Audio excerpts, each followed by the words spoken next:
সজিনা ফুল খাওয়া হয়েছিল মনে আছে, ফুল এখন ফলে পরিণত হয়েছে।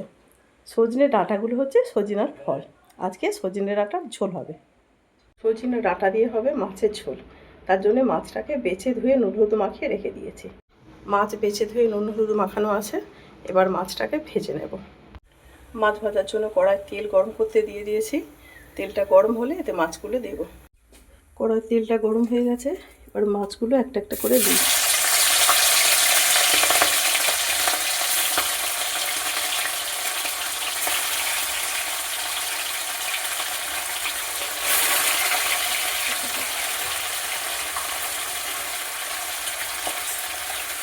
এবার মাছটা দিয়েছি, এবার একটু উল্টিয়ে দিই।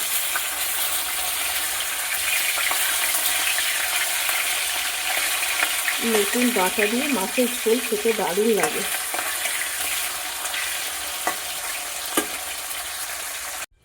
কচি এই সজনে ডাঁটা দিয়ে মাছের ঝোল খেতে দারুণ লাগবে। এসো এগুলোকে আগে কাটতে হবে। কেটে নিই ডাঁটা আর আলু।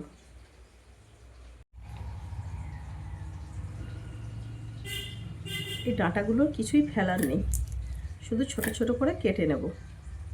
একটু মোটা হয়ে গেলে এতে ফেলে দিতে হয়, কিন্তু এতে ফেলার মতো কিছু নেই। পুরো কেটে এটা তরকারি তৈরি করব।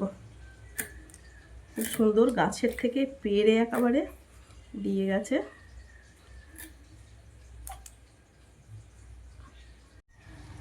ডাঁটাগুলো কাটতেও ভীষণ ভালো লাগছে, একেবারে নরম সতেজ ডাঁটা। সজনের ডাঁটাটা কাটা হয়ে গেছে, এবারে আলুটা কেটে নেব। এতে সজনে ডাঁটা, আলু, বড়ি আর মাছ দিয়ে ঝোল। সেরকম কিছু সবজি দিতে লাগে না, তবে এতে বেগুন দিলেও ভালো হয়। আজকে বেগুনটা নেই বাড়িতে, তাই শুধু ডাঁটা আলু দিয়েই ঝোলটা বানাবো। আলুটা একটাই আলু দেবো, বেশি আলু লাগবে না। না, আলুটাও কাটা হয়ে গেছে, এবারে ঝোলটা বানাতে যাই। মাছটা ভাজা হয়ে এসেছে, আর এক পিঠ বাকি আছে, এক পিঠ হয়ে গেছে। একটু উল্টে দিই, আর একটু হবে থাক। ডাঁটা ছোলে দেওয়ার জন্যে আদা বেটে নেব। আদা বাটা, জিরে গুঁড়ো আছে দেব, আদাটা বাটি।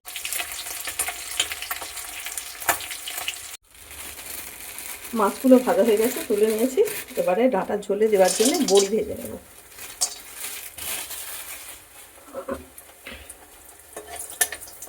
বড়িটাকে একটু লাল লাল করে ভেজে নিই। বড়ি ভাজা হয়ে গেছে, বড়িটাকে মাছের জায়গায় তুলে না। বড়িটা ভাজা হয়ে গেছে, মাছের জায়গাটা তুলে নিচ্ছি। এবার এই তেলেতেই আলুটা ভেজে নেব।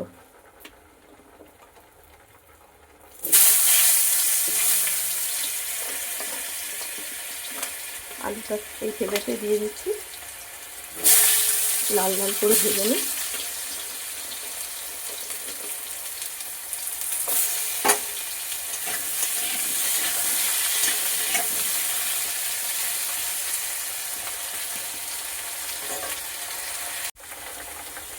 আলুটার এক পিঠটা ভাজা হয়ে এসেছে, আর এক পিঠটা উল্টে দিই।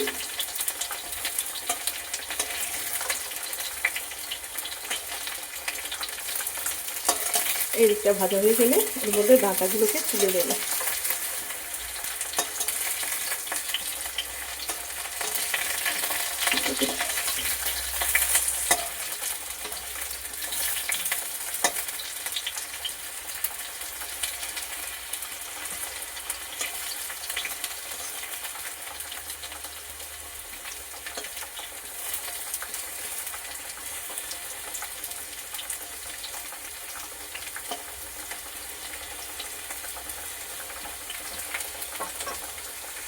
আলুগুলো ভাজা হয়ে গেছে, এর মধ্যে এবার দিয়ে দিচ্ছি সজনে ডাঁটাগুলো।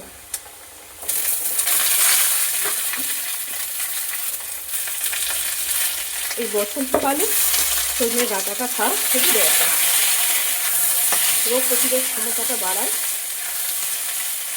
আর এই কচি ডাঁটা খেতেও এখন ভালো লাগে।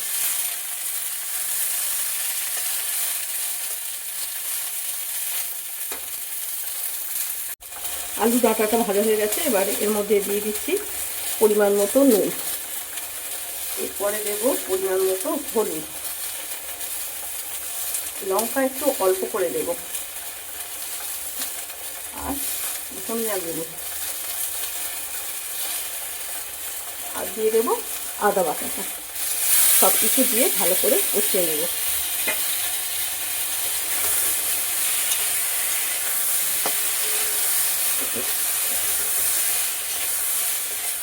ভাজা হয়ে এসেছে, ভালো করে নেড়ে চেড়ে নিয়ে এবার এতে জল দিয়ে দেবো ডাঁটার আলুটা সিদ্ধ হওয়ার জন্য। আদাটা একটু ভালো করে না ভেজে নিলে কাঁচা গন্ধ রয়ে যাবে।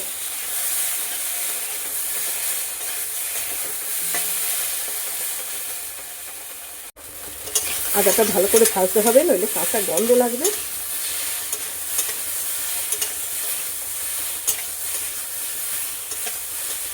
ভালো করে কষিয়ে নিলাম, এবারে এতে জল দিয়ে দেবো।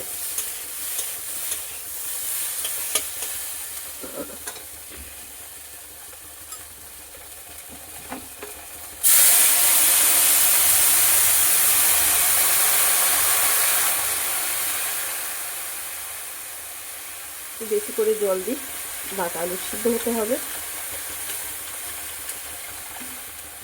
ব্যাস, এবারে চাপা দিয়ে দেবো কিছুক্ষণের জন্য, সিদ্ধ হোক।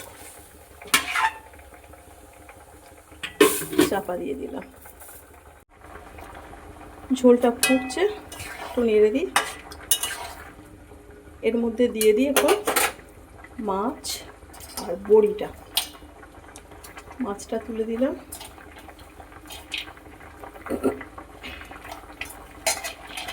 বড়িগুলো দিয়ে দিই।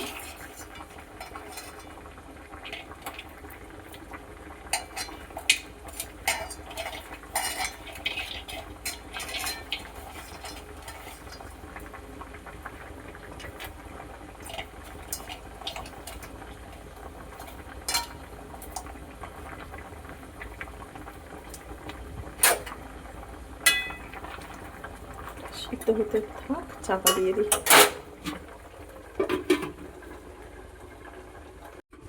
দেখি ঝোলটা কত দূর হলো।